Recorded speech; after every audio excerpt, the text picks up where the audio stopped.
guys, so today I thought I'd talk about the history of a few brands, in particular Deciem, The Ordinary, Niode, and basically the history and life of Brandon Truaxe and how he changed the beauty industry as a whole in his short life. So definitely leave your thoughts and comments below. I'm very interested in it. So I find some doing things like these kind of interesting and doing more research and things like that. So anyway, so let me just get going. So Brandon Truaxe's life and career is marked by brilliance, innovation, and tragedy a little bit. Paints a complex portrait of a disruptive entrepreneur in the beauty industry. So I'm going to tell you a little bit about his early life. He was actually born in Iran in 1978, and that was actually during a short break in unrest. So if any of you followed history of that area in the Middle East, it's been marked by revolution, especially shortly after he was born. There was a big revolution there. And eventually, in 1995, his family was able to move from Iran and move to Toronto, Canada, and become permanent residents there. So that was after spending his early life growing up in Iran, and I'm sure that certainly marked a lot of the way he would approach things and see history and things like that. So it's been known as a kind of a tough place to grow up, especially with all that going on. So that revolution that happened there happened for a few reasons. Defeat at war. There's a peasant rebellion, lots of national debt, poor economy, and then a disgruntled military, which really led to just a revolution there. So after they were able to move to Canada, Brandon studied at the University of Waterloo, and he studied computer science, which was not really directly related to cosmetics whatsoever. However, this study instilled him a methodological approach to problem solving. So if you've ever worked with computers, it's a very logical approach you take to things. There's direct patterns and things versus skincare and cosmetics where it's just really unrelated to it whatsoever. So that early studying really formed kind of his philosophy and the way he would approach things as opposed to how the beauty industry really ran and worked. So that really helped him approach things totally differently than anybody before him. So his first experience was working at a brand that's now extinct called Yuko, which I never had heard of. So that naturally gave him the background to start his first brand, which actually Indeed Laboratories.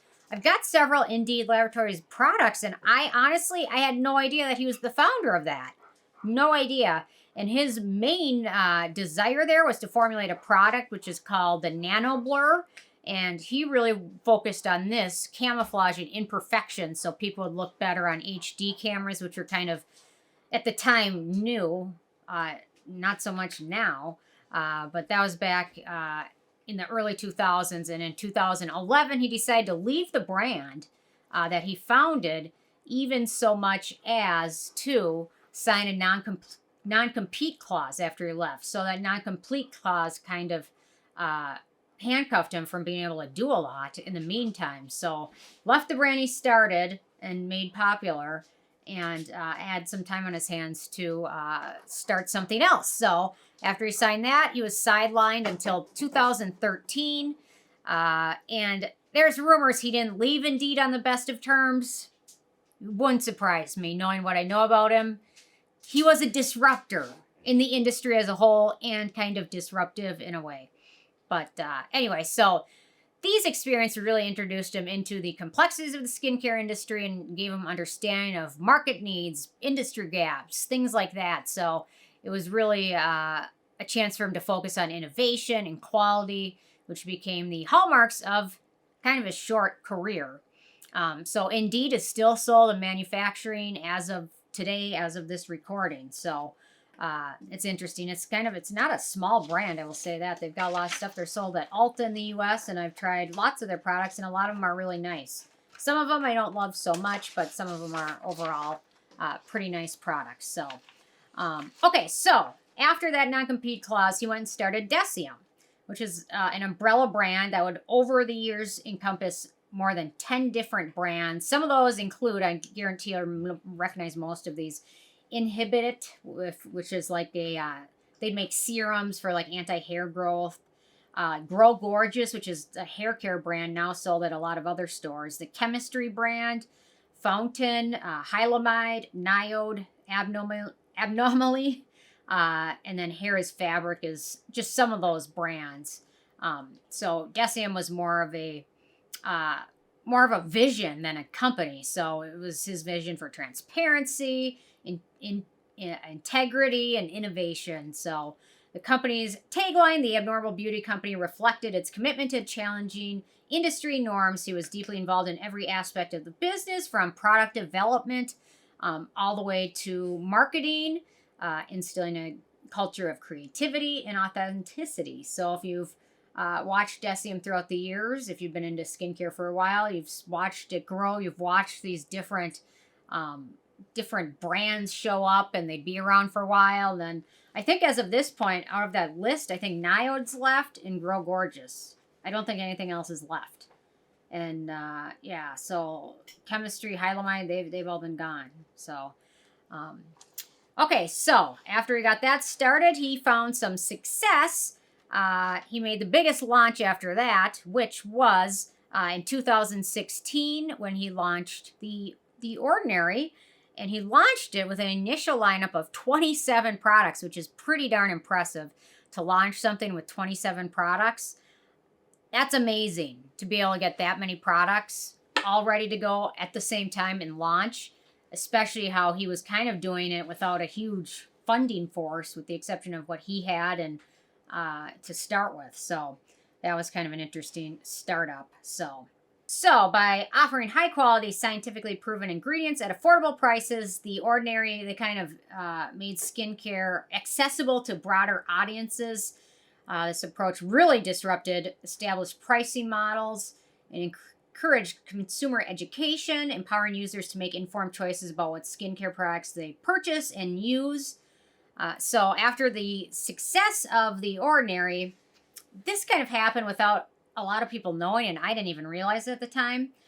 So Estee Lauder offered them $50 million, and in exchange for this $50 million, they would own 1/3 stake in Deciem.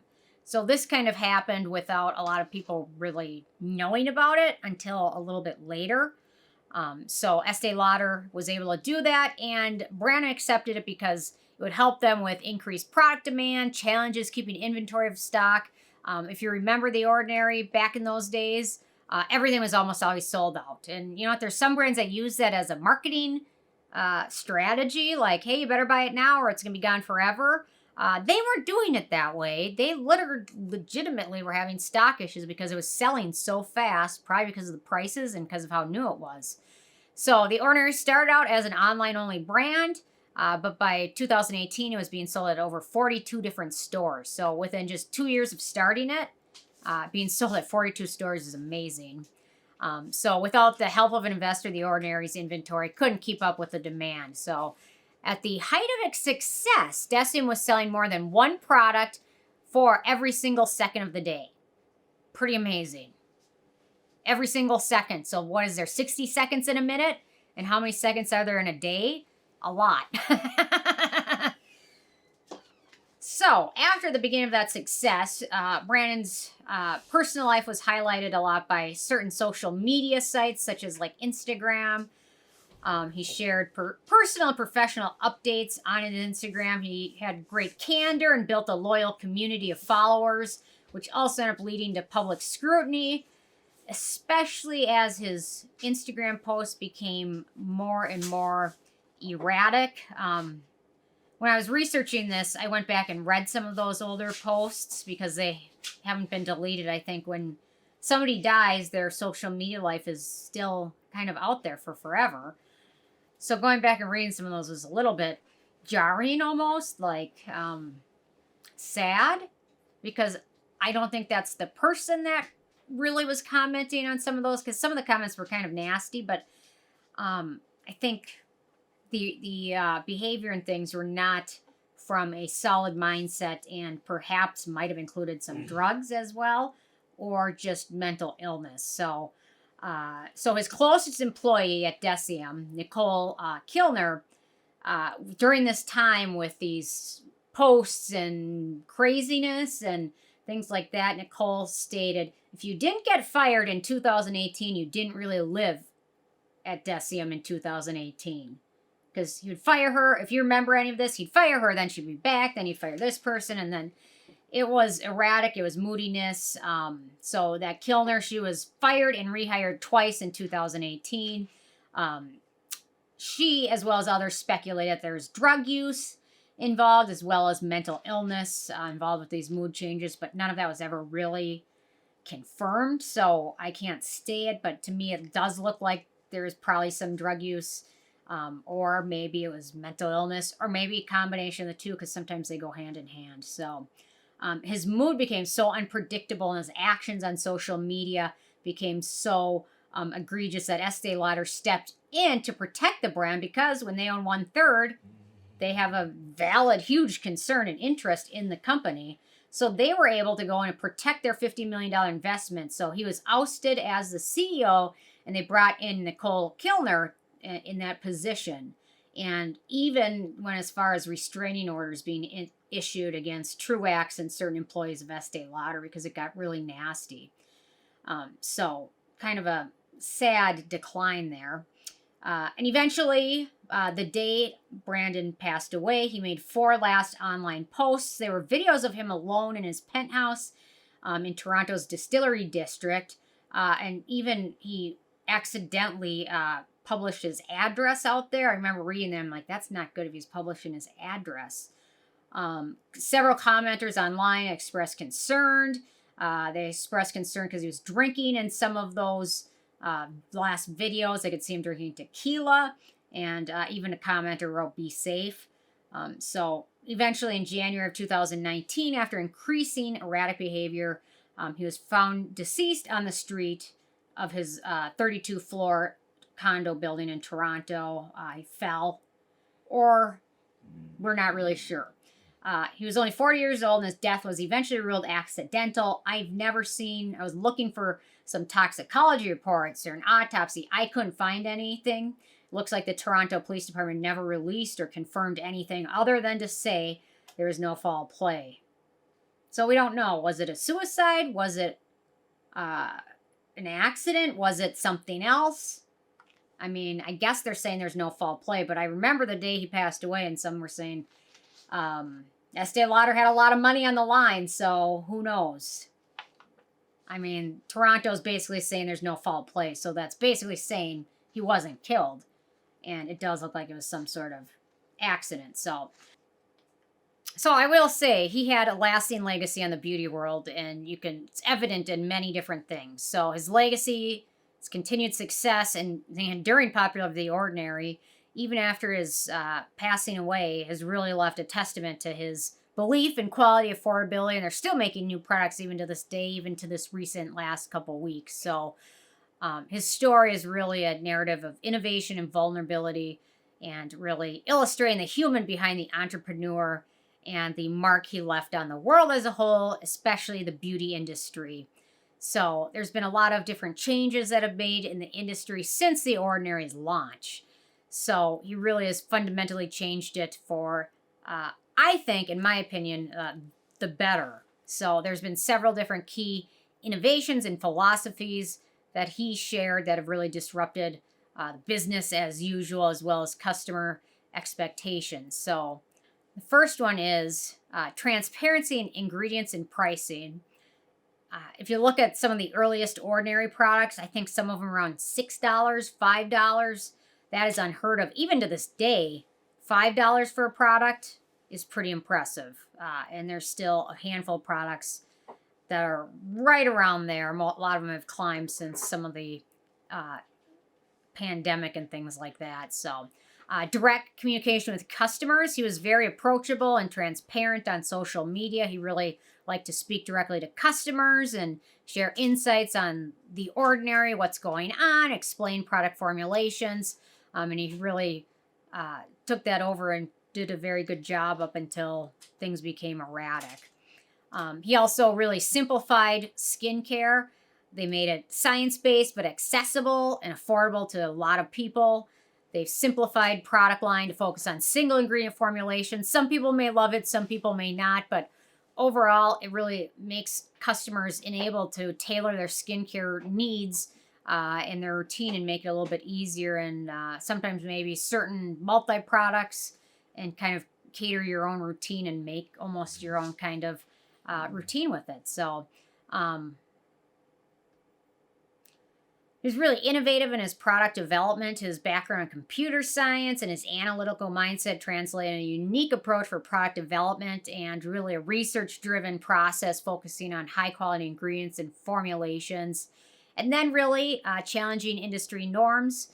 Deciem challenged many beauty industry norms from their marketing to communications to their retail and distribution model. And then really what Brandon did more than any other brand I've seen since, he really cultivated a devoted community of people, and there's still many people today that are just so solid behind the ordinary.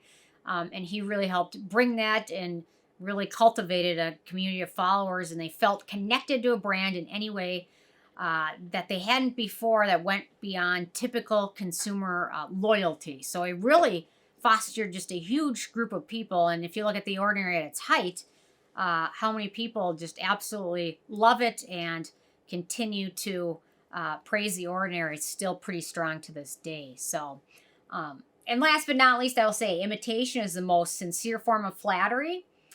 There's many brands out there nowadays that took inspiration from The Ordinary, and they include, I've got a long list of brands, in my opinion, that whether or not The Ordinary directly inspired them, but perhaps subconsciously inspired them, I see some of The Ordinary in a lot of these brands. So Revolution Beauty's Revolution Skincare, Geek and Gorgeous, Q&A Skincare.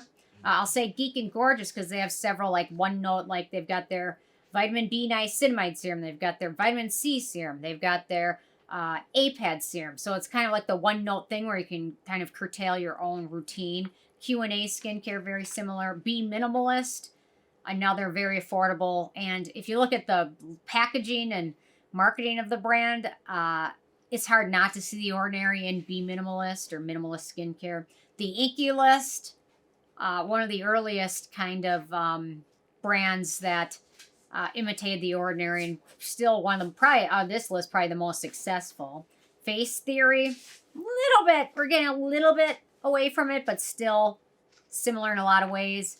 Revox B77, Costa Baja, Typology, and Garden of Wisdom are all brands, in my opinion, that take some form and function from what The Ordinary did to kind of develop their own brand. So I think it's interesting to look at his life. You can certainly learn a lot of things and a lot of lessons.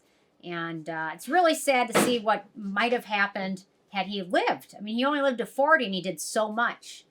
So it's pretty impressive. And, you know, I look at some of these musicians like that die in their 27, like Jimi Hendrix, Janis Joplin, The Doors, Jim Morrison, who else? Tons of them. Amy Winehouse. You know, it's amazing how many hits they could create by the age of 27, which at one point in my life looked really old. So it's kind of crazy how much they could have done had they lived a normal life. So anyway, thanks for watching this video. Interested in hearing your thoughts and comments. And I'll see you guys more tomorrow. Thanks so much. Bye, guys.